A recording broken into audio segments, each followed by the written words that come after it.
శుక్లాంబరధరం విష్ణుం శశివర్ణం చతుర్భుజం ప్రసన్నవదనం ధ్యాయేత్ సర్వవిఘ్నోపశాంతయే. ఓం గం గణపతయే నమః. ఓం శ్రీమాత్రే నమః. ఓం శ్రీ గురుభ్యో నమః. మా ఆదియాసాలను చూస్తున్నటువంటి మీ అందరికీ పేరు పేరున నా హృదయపూర్వక నమస్కారాలు.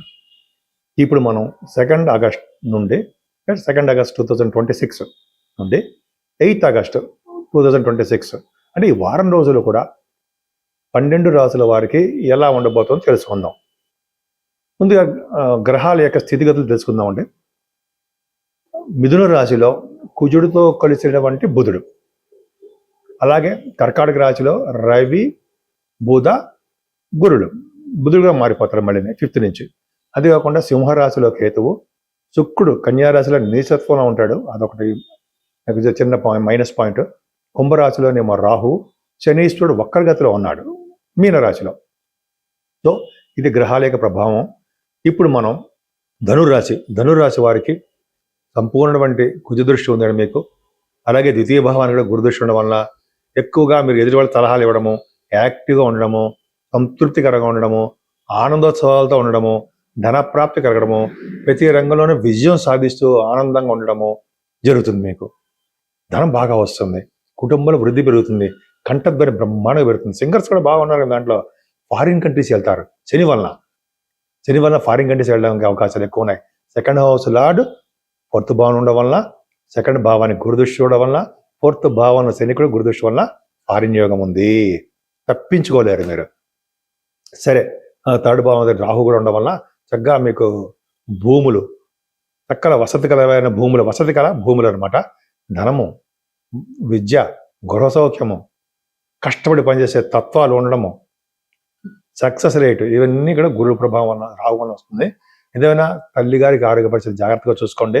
2nd హౌస్ లార్డ్ వక్రగతిలో 4th భావంలో ఉన్నాడు.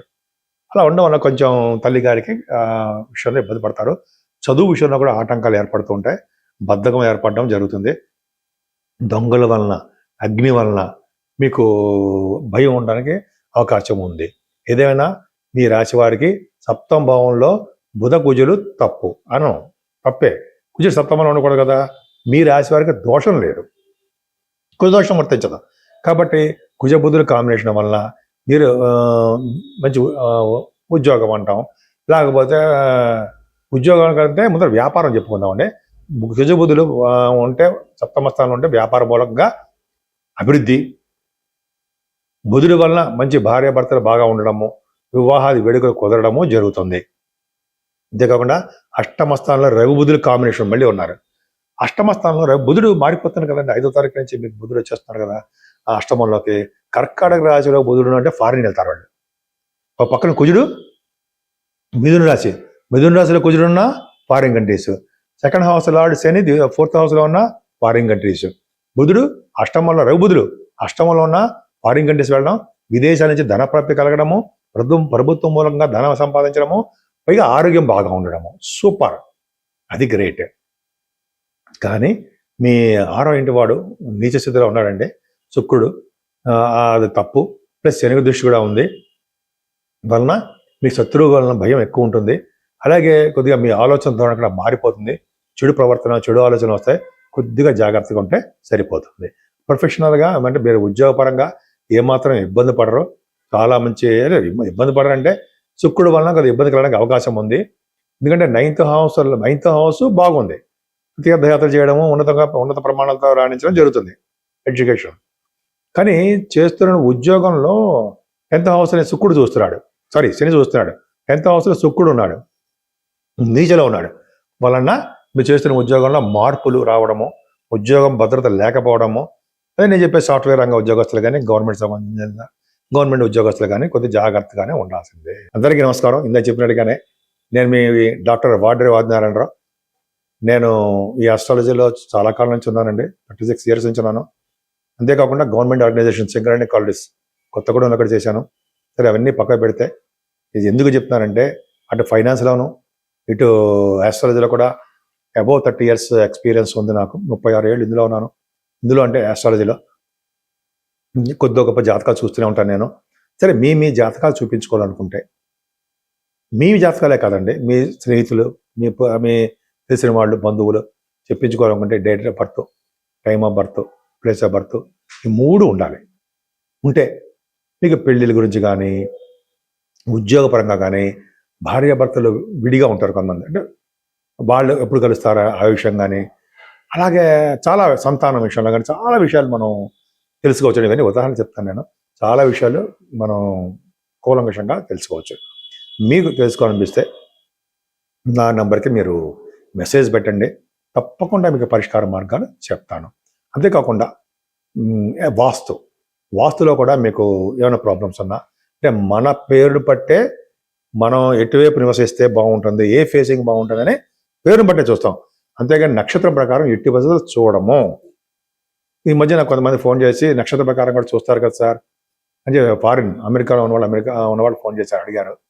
అలా కాదు, నక్షత్ర ప్రకారం చూడరు. ఎవరో మీకు మంచి గైడెన్స్ ఇచ్చుంటారో. నక్షత్ర ప్రకారం కాదు, వాస్తు అనేది మన పేరు ప్రకారం స్టార్టింగ్ లెటర్ ఏముంది దాని ప్రకారం చూసుకుంటాం అని చెప్పడం జరిగింది. వాళ్ళు కూడా ఓకే అన్నారు. సరే, అది పక్క పెడతాం అనుకోండి. మీకు ఏమైనా వాస్తు సంబంధించిన విషయాల్లో ఏమైనా మీకుంటే తప్పకుండా నన్ను కన్సల్ట్ చేయండి. వాస్తు విషయంలో కూడా నేను చెప్తాను. సరే, ఇప్పుడు మనం 12 రాసుల వారికి ఆగస్టు నెలలో చేసుకోవాల్సినటువంటి పూజాది కార్యక్రమాలు మన స్తోమత తగ్గట్టుగా, మన స్థితికి తగ్గట్టుగా చేసుకోవచ్చు చెప్పుకుందాం. ముఖ్యంగా శనీశ్వరుడు బాధకుడుగా ఉంటాడు.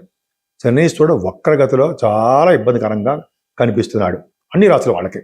కొన్ని రాసుల వాళ్ళు ఉన్నారండి, వాళ్ళకి చాలా బ్రహ్మాండంగా యోగాన్ని ఇస్తాడు. అయినా అన్ని రాసుల వాళ్ళు ఏం చేయాలంటే ఫస్ట్ శనీశ్వరుని తైలాభిషేకం చేయించుకోవాల్సిందే. 9 శనివారాలు తైలాభిషేకం చేయించుకోండి. మన్య సూక్తంగా మీరు గుళ్ళో చేస్తారండి. మన్య సూక్త శనీశ్వరుడిగా తైలాభిషేకం చేయించుకుంటే సూపర్.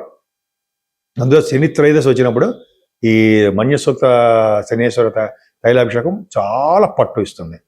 ఆ పక్కనే ఆంజనేయ స్వామి వారు ఉంటారు. ఆంజనేయ స్వామి వారికి 11 ప్రదక్షిణాలు చేయాలి.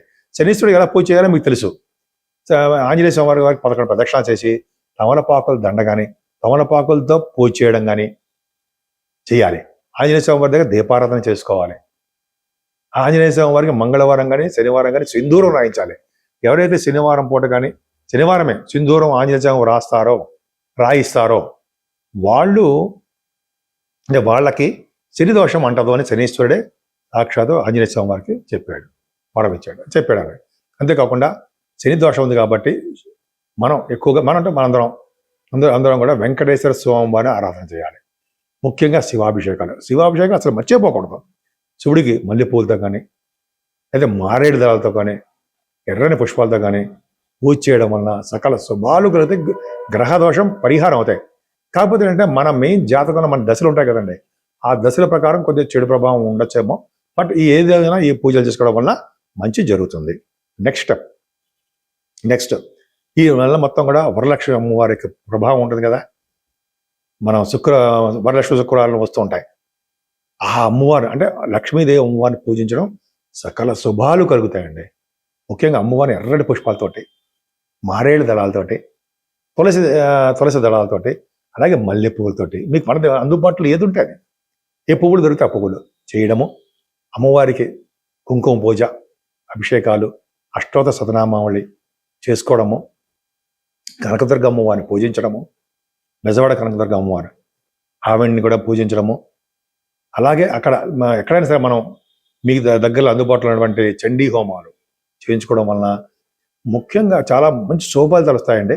అందరికీ శుభ ఫలితాలు బ్రహ్మాండంగా ఉంటాయి. ముఖ్యంగా అంటే ఈ నెల మొత్తం కూడా శ్రావణ మాసం కాబట్టి లక్ష్మీ అమ్మవారిని నిరంతరం పూజించడం, ఓం శ్రీం హ్రీం సరస్వత్యై నమః, అలాగే లక్ష్మీదేవి నమః అంటాం కదా. ఇట్లా పూజించడం వలన అమ్మవారిని మీకు ఎలా పూజించాలంటే అలా నిష్టగా పూజించడం వలన సకల శుభాలు కలిగి లక్ష్మీదేవి స్థిరలక్ష్మి మీ ఇంట్లో ఉండడానికి ఎక్కువ అవకాశాలు ఉంటాయి.